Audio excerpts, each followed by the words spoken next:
Hi again, you two. So, I'm recording this right after I recorded my intro video, and I'm excited to kind of share my experiences with my autism spectrum disorder and my ADHD. So, I'm 33 years old. I turned 33 in February, and I was actually diagnosed right before my 33rd birthday. I was diagnosed in January with ASD and ADHD.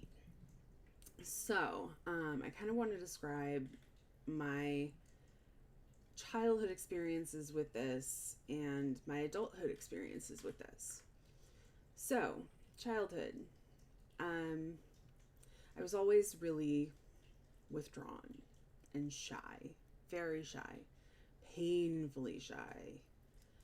And when I was in kindergarten and I finally started going to school, I had this wonderful teacher, and she just absolutely 100% took interest in me and wanted to make sure that I was safe and comfortable in her class. And she just spent so much time making sure that those things were at the forefront of her classroom. And I so appreciated her. She was and still is my favorite teacher that I've ever had. She let me read chapter books because my mom had taught us how to read early in life. I was reading at the age of 4. I was singing in church at the age of 2. And, reading was always kind of my escape. Singing was something I did as a way to make myself feel important, because it always seemed that I got a lot of attention and focus from singing well. And so when I was little, we would sing in church, and I did that so that I could get a little focus off my sisters and onto me. And I enjoyed that because I'm one of 4 girls, and I'm the second one in line. I always kind of had the middle child syndrome, where I felt a little bit invisible. And so having a little bit of attention focused on me was always kind of helpful in my life in general. So, it started out with my kindergarten teacher taking such an active interest in advancing my academics. And then I moved on to first grade, and my first grade teacher was horrible to me. She regressed me academically. She made me fall in line with the other kids, and actually kind of made fun of me sometimes. And that was really painful for me. And it was mostly because with my ASD, I didn't understand why I wasn't normal.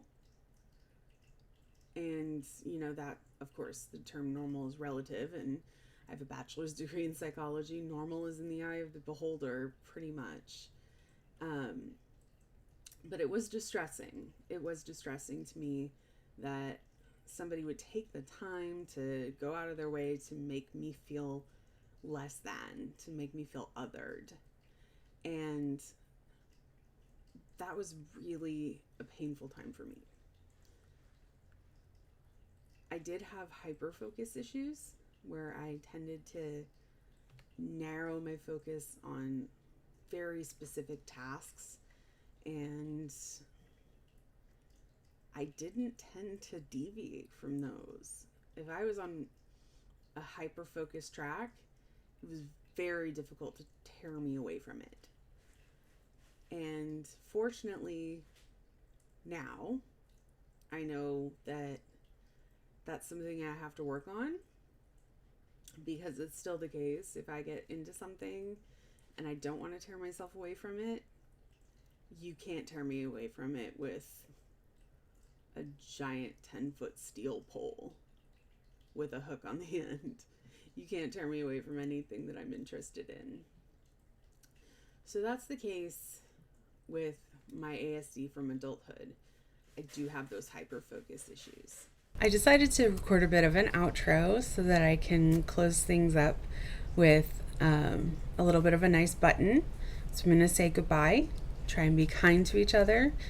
Be very nice to each other in the comments. I will delete comments that are really mean and horrible to another person or to myself. Take care, and I will see you later. Bye.